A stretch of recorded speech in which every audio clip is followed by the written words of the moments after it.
Dado o vetor U, é interessante a gente saber como calcular o vetor unitário na direção do vetor U.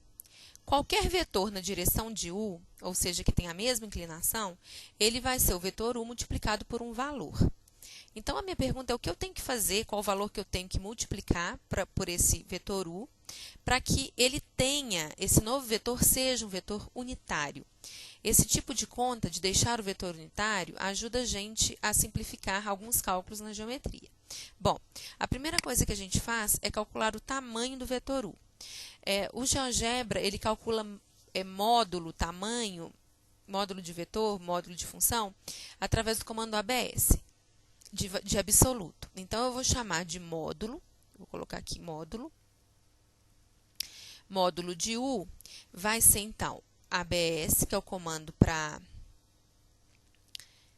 calcular valor absoluto, né, ou tamanho do vetor U. Vou colocar o Uzinho lá dentro, ele calcula para mim. Então, tá lá, ó.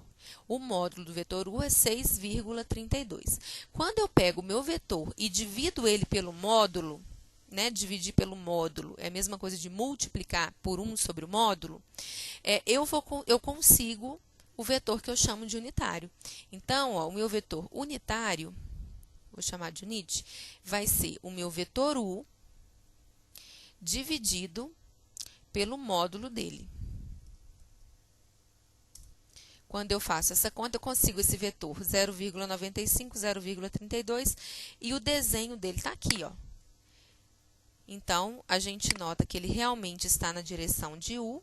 E se eu pedir para o GeoGebra calcular o tamanho desse vetor unitário, ou seja, fazer o valor absoluto do vetor, só para a gente confirmar, olha o número que aparece ali quando eu faço esse comando, 1. Então, realmente, se eu quero um vetor unitário na direção de um vetor dado, basta pegar o vetor e dividir pelo tamanho dele.